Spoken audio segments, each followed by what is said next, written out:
Hello there, and welcome to the Tammy Tuckey Show. My name is Tammy Tuckey, and it's good to see you.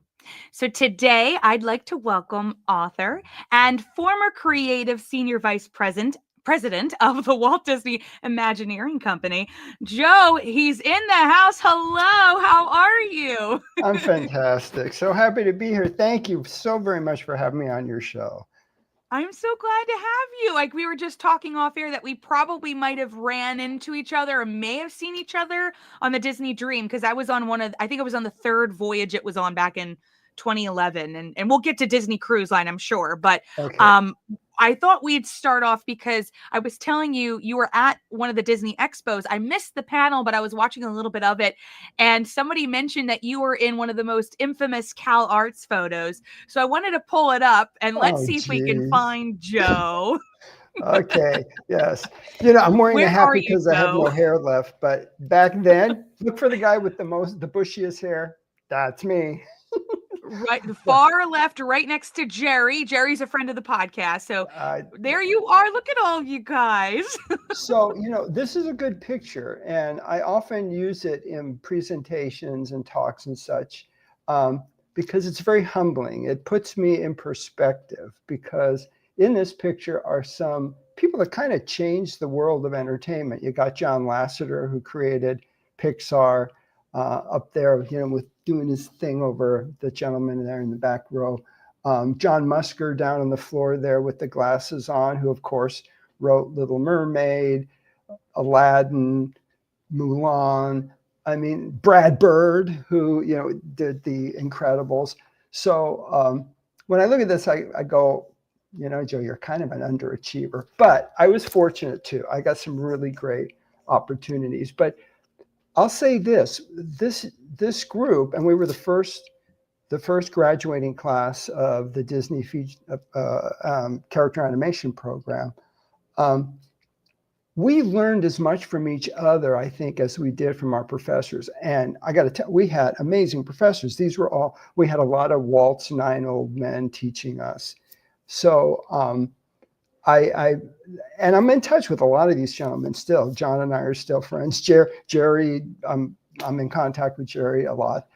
And we all comment that at the time we had no idea the impact that we would be able to have on the entertainment industry, because we were just a bunch of young kids who loved Disney animation, loved Disney storytelling, and loved to draw. In fact, this was in our life drawing class. And I look back on what I learned there and how valuable that was. And it still serves me to today. Fantastic experience. Thank you for pulling that picture up. Well, I think we all see these in the behind the scenes featurettes all the time about Cal Arts, because it's always mentioned. And you're right. It's like a moment in time where you were in the right place at the right time. Exactly. And, you know, it wasn't probably, I don't think it was the thing, like the cool thing back then to, you know, be interested in Disney and the animation and the art behind what the work of the 9 old men. You were working with the 9 old men, which is where, when we think back now, we're like, oh my, we can't believe how amazing that could have been. That must have been for all of you. So who did you probably work with the most out of the 9 old men, would you say? Well, Eric Larson, for sure, because Eric was in charge of the actual apprentice program at the studio. Okay. He came out and spoke with us a few times out of Cal Arts, but we had our core group of professors there. I think of that group, there was a gentleman by the name of Teehee, and Teehee was a director and character designer. He worked on Fantasia. Amazing man. But then, you know, we'd have Mark Davis come and talk to us. And later on, I built a relationship with Mark, which was fantastic, got to know Mark very well. This was even after I got to the studio. Of course, Frank and Ollie would come by, and they spoke with us. But yeah, it was Eric was so giving, such a generous and gentle soul, and I think you speak to any of us from that era, who went through the studio, because you went through the apprentice. Even if you came from Cal Arts, many of us came from Cal Arts, many came from elsewhere, where too everybody went through, this apprentice program with Eric, and his influence, I think, on that generation. In fact, they still, they're still honoring him today with tributes. And you talk to any of these guys. I know recently talking with John Musker and some of them, they always bring up Eric and how important he was to all of us. When I hear this new generation comes in and they're being taught by the older generation, I kind of look back on it and just think, the older generation wasn't opposed to the younger generation coming in and helping and continuing on the legacy. And it wasn't like you worn out your welcome. It was nothing like that for the 9 old men, right? They were still working and teaching, but they were graciously giving this, which you obviously that wasn't something you were all thinking about, right? But they were giving the reins to all of you, and from there became this gold, as they say, the golden age of animation kind of stemmed from that. So during that time, because you had worked on a couple of films, you worked on The Fox and the Hound, Mickey's Christmas Carol, one of my favorites, The Great Mouse Detective. So you're working in film as an animator, right? So tell me about, just kind of navigating being at the Disney Animation building, the original one, and being able to work on a Disney film. Like, what were your thoughts when that was happening? Well, you have to, for all of us who knew the legacy of the studio and knew that we were walking the halls that Walt walked, and there was history in all the offices. Like I was in an office with Randy Cartwright, who was my animator. Yeah, do you know Randy? Great guy. He's so sweet. I owe Randy a debt for teaching me about weirdness and appreciating weirdness. So, in fact, when I first came to the studio, I was Randy's assistant, and then that was kind of the way you progressed through the system. You came in, you did the apprentice program, you were paired with an animator, and then you became an animator yourself. But I mean, like Randy was in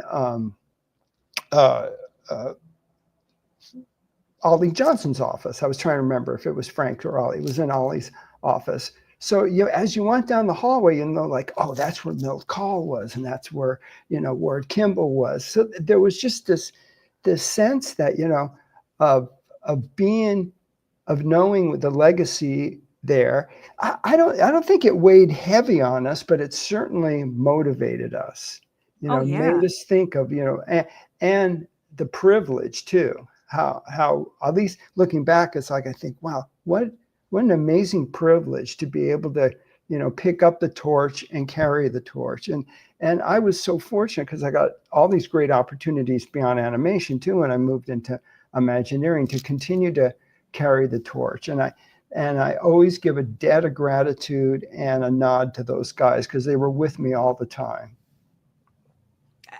I got to go and tour some of those buildings that you guys got to be at, and it just was so surreal to kind of walk through those hallways and be near those offices, because I had grown up watching all the behind the scenes featurettes that Roy E. Disney would introduce, right? And then at the time, they still had all these amazing animation books, the Art of Disney animation books. And I remember, perusing through there. So when I finally got to walk, I was like, oh my gosh, because I can't draw or animate for my life, but I'm like, I'm in the presence of greatness of past years, So I can't even imagine, the fun you guys must have just even working there. I was just visiting. You guys were working there. So, and then of course came the time where, Little Mermaid's coming around, Oliver and Company, and they were changing things, right? They kind of moved you out of the building.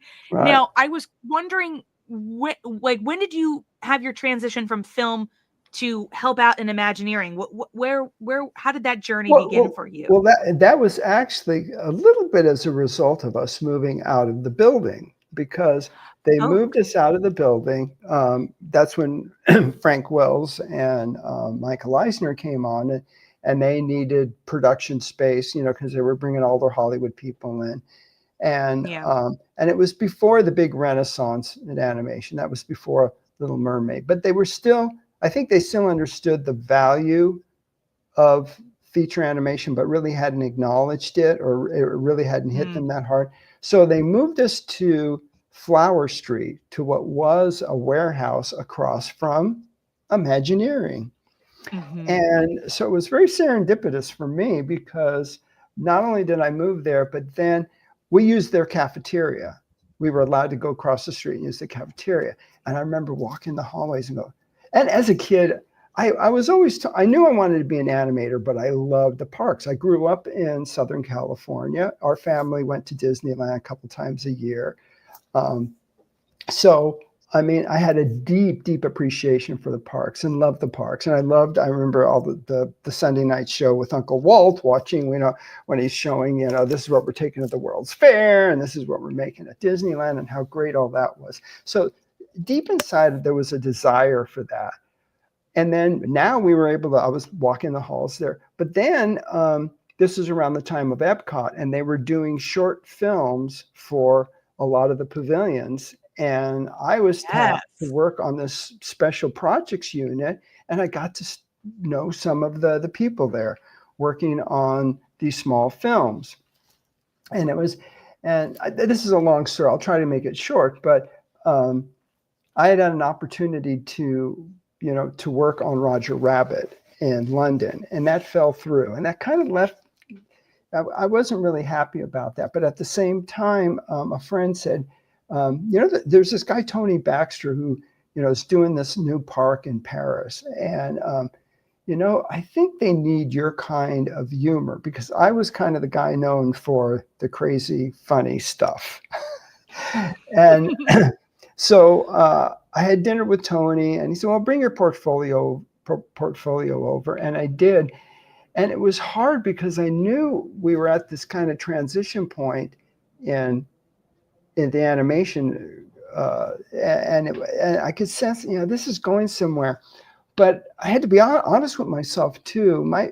I have a personality I got a lot of energy, and I love people.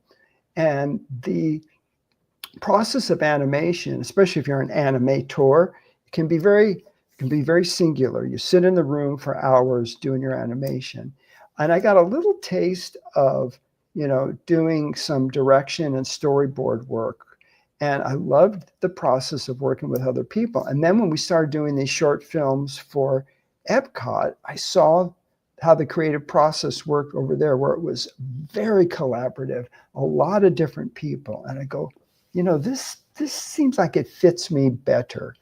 And so again, through Tony and some other circumstances, I got an offer to go across the street, and I did, and I never looked back.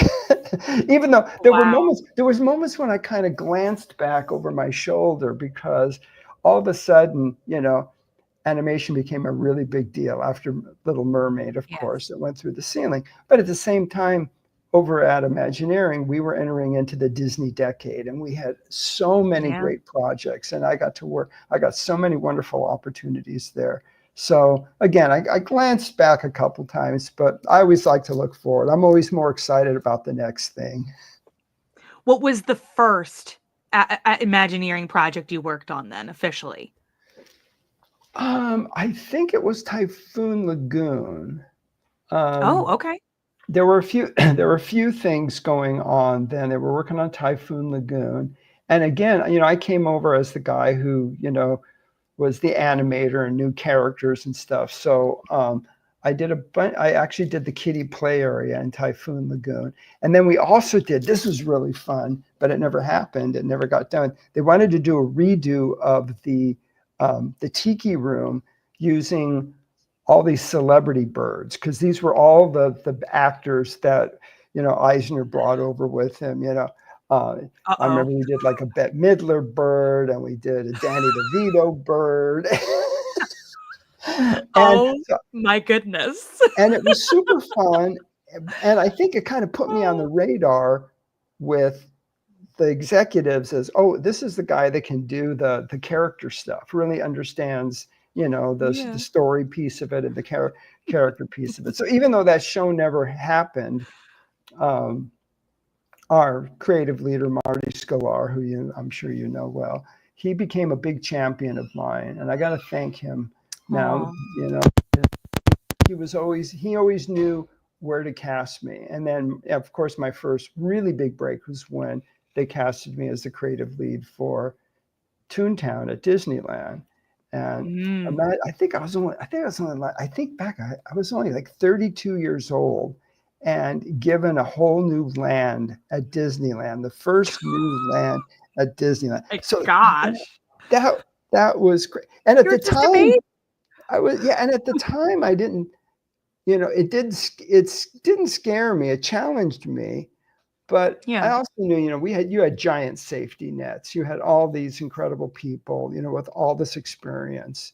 And I think I was always smart enough to know to surround myself with people more talented and smarter than me. Hmm. And to encourage them and to create an atmosphere of fun with people. And I look back at my career and I think that served me well. And You did, yeah, of course, yeah. The many projects you worked on. I wanted to highlight one because this is what I was telling you. Your friend Paul Osterhout sent over a photo. So you worked on a Muppets project. So oh, that's here's the right. photo he sent over of you Oh and my Jim goodness. Henson. That So was so great. So um, you can see Jim was still alive, and that's me standing next to Jim with Kermit the Frog on the wall between yep, us. to his left. Yep. And yeah, they had very ambitious plans for at the time the Disney MGM Studios. There were going to be a whole Muppet land, and so this was kind of the core creative group. There's Paul on the right hand side there. Yeah, so this was the core creative group that we were working with Jim and myself and the gentleman to my right. His name is Marcelo Vignali, super talented guy. He went on to be an art director at DreamWorks and do some fantastic work in the animation industry. But yeah, we also did a lot. He also did quite a bit of work on the Roger Rabbit ride with me. But he and I designed this Muppet movie ride that was going to be part of the whole Muppet Land along with the Muppet 3D. And unfortunately, in fact, there it is. It it was going to be so much fun. It was going to be like you're going to go through on a little Omni mover and see, the scene from the movie, the finished scene, but then you turn the corner and you see how the Muppets would do it. And you can see how chaotic and crazy, the Muppets would do these things. But unfortunately, that picture you saw, it was just, I think, 2 weeks before Jim passed away. Oh my And gosh. yeah, You're and kidding. yeah, that was Jeez. maybe even less than that. It was crazy because we had presented him we did the presentation on the Muppet Movie Ride. They presented the Muppet 3D, and there was all this enthusiasm for all the great stuff we're going to do. Now, Muppet 3D was much further along than the Muppet Movie Ride. I think we were just like an early concept. In fact, Paul was the production designer on it. I think we just built one of the scenes as a model. But yeah, Jim passed Jeez. away, and then of course the whole deal kind of fell apart. Mm. And unfortunately, it never happened. But I always Oh, what said, a memory you have with, like, that's just to have met the man, you hear so many uh, wonderful stories. That his, what was the Disney Plus documentary was wonderful. I don't know if you saw yeah, that. They did one on Jim Henson, Jim, so of course, it was yeah. I mean, amazing. he was. In fact, I said I never got to work with Walt, but I did have a moment with Jim, and I treasured that. Yes. Oh. It really was a fantastic experience. Did you ever have a Disney film that you really wanted to do an attraction on? Like, even if you knew they were gonna say no, if you could pick any Disney film, what would you have liked to have done? That, that is a good question. Um, Well, I mean, do Pixar films count? Yeah, of course. Any Well, Disney film under the umbrella, even Touchstone. You well, want to do a okay, splash okay. ride? So I, it actually happened. It actually became a ride, but I was the first one to touch Little Mermaid. Again, Yeah. working with Tony Baxter. In fact, I think it was on one of the Little Mermaid DVD releases. There's a whole special edition piece where we designed the first Little Mermaid ride. And in fact, I remember even before working with Tony, because I thought it was going to be such a great property. And before the film actually came out, I went to Marty and to others at the studio at the time. I said, we need to do something with this. We got at Imagineering. I said, and I and I started working up some ideas for a Little Mermaid ride. And well, I put that on the shelf. And then when the film comes out, huge success. So then Tony comes to me and goes, hey, and Paris Disneyland had just opened. It was called Paris Disneyland at the time. And he says, we're going to need extra capacity. Let's start developing the Little Mermaid ride. And so we started developing it. And for various reasons, it didn't happen. And that got put on the Aw, shelf too. But the DNA of what we love did that. ended up in what they ultimately did at Disney's California Adventure. But Yeah. I don't know if that answered your question, but that was the one I would. And I think in some ways, and not to criticize what they did at DCA, because I think it's pretty good. But I think the version we did would have been more interesting because the ride vehicle we were proposing was kind of like a Peter Pan ride vehicle. It was suspended from above. So you really got the sense that you could be Oh, above the swimming. water and then below the water. Yeah. And I thought Oh, I that was, would have loved that. Oh yeah. my gosh. Yeah. I was such a Little Mermaid girl. I was Yeah. like, we got to do more. Yeah. That was the one thing my dad said when we finally rode the ride, because I was like, in my teens at that point. He's like, Uh, you would have loved this as a little girl. And I'm like, I love it yeah, of now. course. I Right. love anything Little Mermaid. Bring it all to me. Yeah. Oh, by the way, I forgot to show a clip because we didn't even show a little bit of your animation, but from a Goofy short. I was talking to my Oh, dad about this. Can we show this clip really yeah. quickly, Well, and then you'll? let me give it a little context, though. Okay, Okay, go so ahead. probably one of the last things I did at Disney Animation. It was a great opportunity because we got to work with Ward Kimball, who was one of my heroes. And Roy Disney brought Ward Kimball in because they were trying to mentor the group, and this was also part of that special projects group that I told you that we did the films for Epcot, and we were also working on experimental animation for Roger Rabbit, and so they Yes. wanted to do this Goofy short. And I loved the whole Duckburg world and the world of Uncle Scrooge and the Beagle Boys. So this was like a little bit of a dream come true for me. And this particular scene, it's less than 30 seconds long, but I got to storyboard it, I animated it, and I directed it. And it's just like a little. What I liked about it was just like a little joke, but it has my humor, and I think I kind of look back at that as kind of saying, that was kind of the stuff I loved to do, Mhm. throughout my career. So yeah, run the clip for. Let's take a look. Here we go.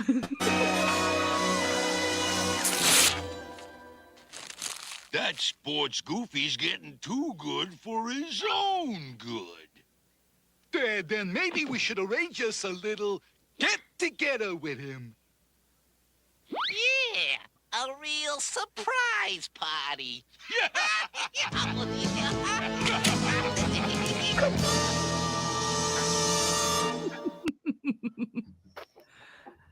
Oh my gosh, that's see, I love those type of anime because my dad, he would play the old animated cartoons, but he would play them for me on 16 Mhm. millimeter. So I saw them the way that people saw them back in the day. And then slowly as VHS tape came out, you could see these shorts like right before a Yeah. film or something like that. And oh my gosh, loved it. Loved it. That was so good.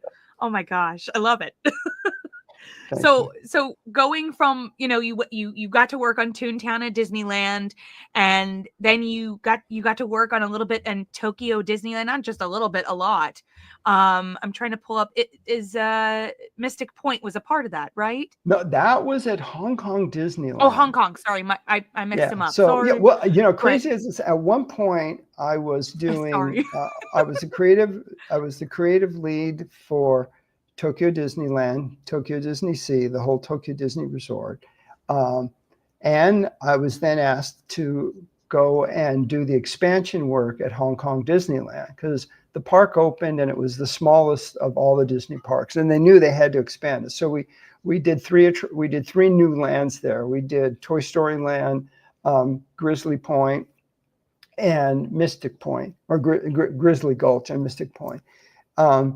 And I have to say, Mystic Point was maybe one of my favorite projects ever because it was totally unique. It wasn't based on an IP, and I love doing IP projects. I did a Monsters ride, I did Toy Story Land, and it was always fun to play with the IP, and the known characters, like we were talking about earlier with Little Mermaid.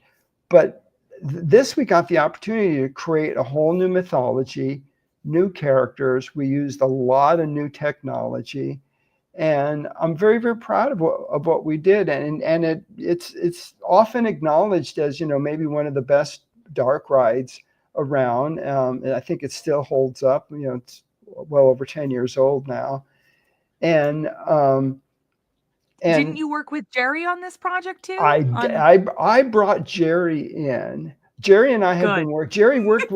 Jerry worked with me on the cruise ships, of course, on Animator's Palette, on the Disney Fantasy and the Dream. And Jerry, he's really a genius at pre-visualization, and help. And so one of the things we wanted to do on this attraction, it was like kind of the next generation Haunted Mansion. So basically a magic show. When you think about Haunted Mansion, they used a lot of old magic techniques. But I said, okay, now we have in our toolbox projection, computer controlled lasers, all these new toys that we could use. But I wanted to look as seamless and kind of old school as the original Haunted Mansion, so that you didn't realize you were looking at technology, that it seamlessly blended into the experience of the attraction. And Jerry was genius at, creating all these wonderful effects that we integrated into the attraction. Oh my! I've seen clips of it, and I don't want to watch the whole thing because one of these days I gotta get over there. I'm going to Disneyland Paris this summer, so I'm excited for that. But I really, really want it because I hear the best rides are truly over in Tokyo and Hong Kong. So I'm like, I really want to see it at some point. But I've only heard amazing things about this one. And since you mentioned, I just wanted to mention one because we're coming to a close on our time. But I wanted to mention the yes, thank you. Sorry, we're gonna go to the book. Hold on, just Animator's Palette because you just mentioned it. I really wanted to talk about it really quickly because this was like the thing that all of us kids loved, and being able to see our drawings up on the wall, after getting a chance to draw during dinner. Yeah. So what was it like kind of putting this, because you worked on restaurants and gift shops, and so I just wanted to feature a restaurant before we move on to your book. I can't take credit for coming up with the idea, but I certainly shepherded it along, again, with an incredible team of people like Jerry and others. And the one thing that I kind of pushed was, we actually did a full-size mock-up over at a warehouse in Burbank of the space, and even brought caterers in so that we could fine-tune the experience, because I knew it was going to be a careful balance of how much time you give people to do the drawings. When we take the drawings away, when we started showing the montages of animation film, and then when people finally get to see their work on the screen. And then there were a lot of technical things too, how long it took to bring the food out, how long it took to take the drawings and scan them. But in the end, I got to say, every time I go on the ship and I sit there and watch people, it's maybe one of the most satisfying experiences. I mean, I can watch people come off rides and, see them smiling, but there's just something so empowering.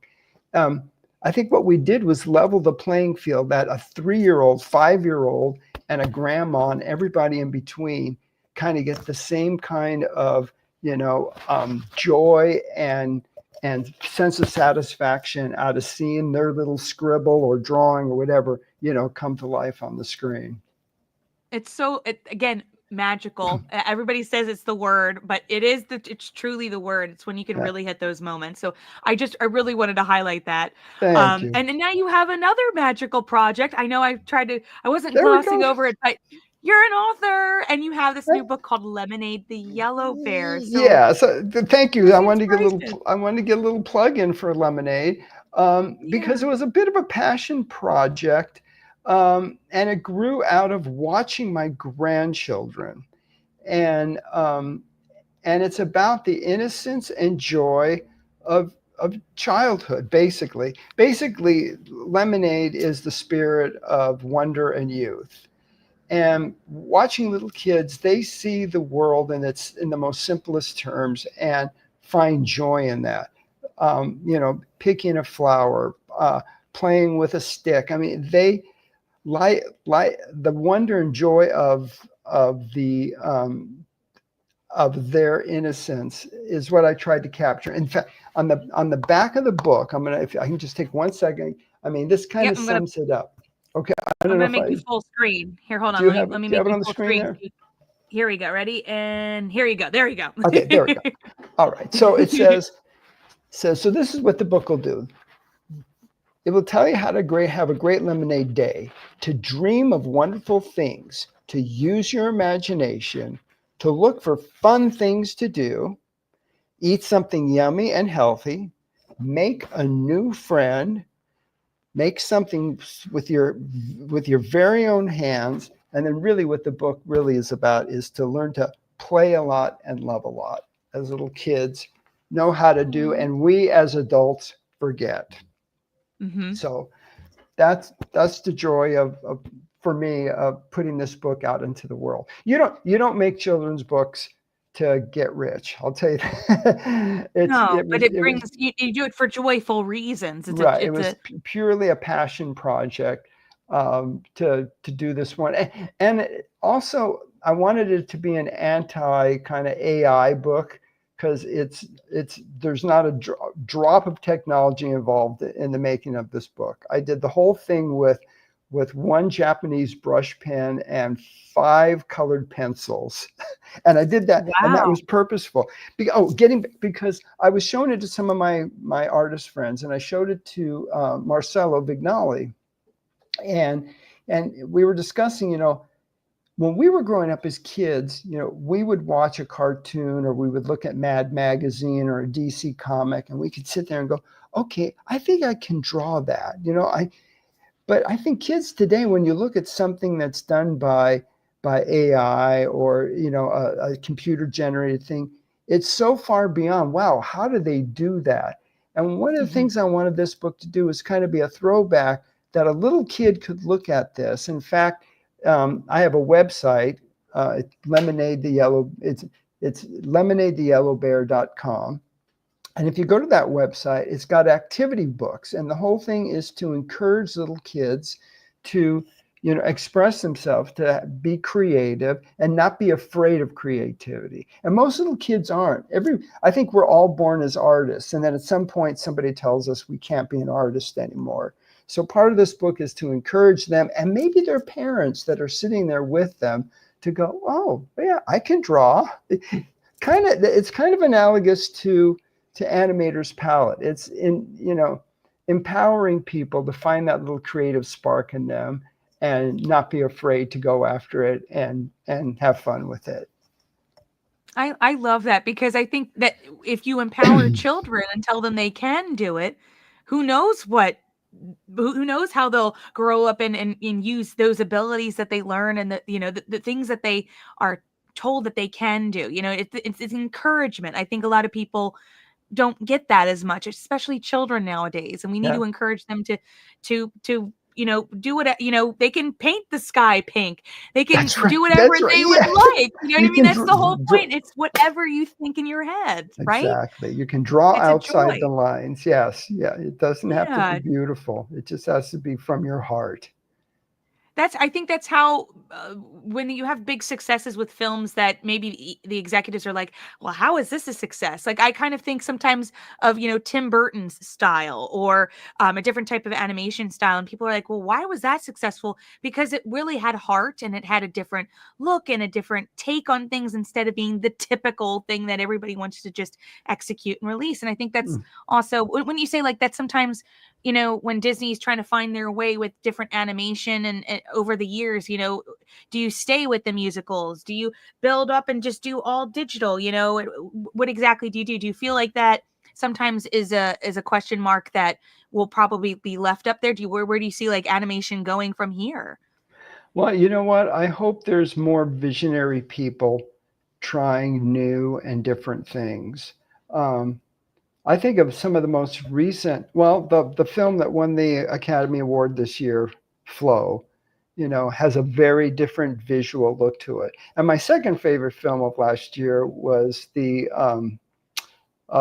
what was it? The robot film. Excuse me, I Oh, can't The remember. Wild Robot by The Chris Wild Sanders, right? Robot by Chris, and I'm a big, big fan of Chris Sanders' work of course, Lilo and Stitch and the How to Train Your Dragon films. I mean, and I think the thread through all of Chris's films again is heart and connection. That his films connect to people on a very deep human level. But also, I like the fact that with the Wild Robot, they tried to create a different look. It didn't have that typical Disney Pixar look. So I hope that there's more brave people out there willing to push the envelope on things and try things that look different. And that's why I was happy that that film Flow won, because it has a different look to it. It doesn't always have to be that slick Disney look.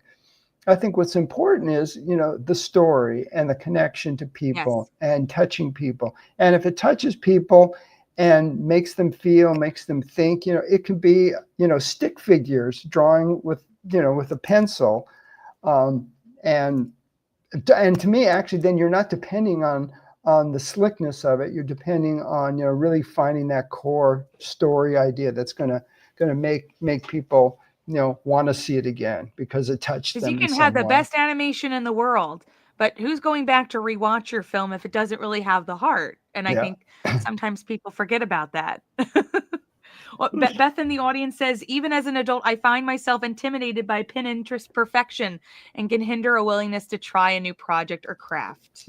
Don't We've be all been there, right? That's right. That's great. She also says, I love what you're doing with this book to encourage young children. Oh, thank you, Beth. Notice Steven says the same thing. He says he sounds like a lovely book and idea. So, Uh, and the link in the show notes below is a link to go and get your copy of the book. And you can also visit the website. As you said, it was lemonadetheyellowbear.com. And Joe yeah. has his own website as well, too. I'm sure we didn't get to cover everything, Joe. I apologize. Oh no, But this what was a so much fun. career. It was great. It was so much fun. It was great, Tammy, and I thank you so very much for having me on the show. And I love your enthusiasm too. You make the interview fun. I try, because I'm like, you know what, we better have some fun here. Yeah. And one fun moment I always like to do is the Kodak moment. So we're gonna look right at our camera, Okay. and we're gonna smile on the count of 3. 1, 2, 3. And there's our Kodak moment. Okay. I'm so glad you're on the show. Thank you, Joe. Thank you, Tammy. It was a And great time. Thank you and thank very you to everybody much. who's been watching and commenting. If you've enjoyed this evening and want to see more interviews, please hit the subscribe button.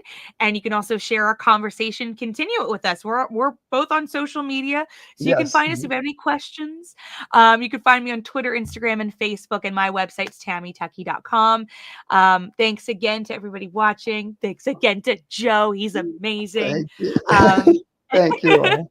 Thank you, I hope Tammy. those who are Thank you. celebrating Easter weekend have a great Easter weekend, and those who Yes. celebrated Passover, I hope it was a nice restful weekend. And remember, as Sam the Eagle would say, it's a glorious 3-hour finale, but we've only got a minute and a half, so we've got to go. Okay. We've got to go. So thank you, Joe. All right. Thank you, Tammy. Bye, everyone.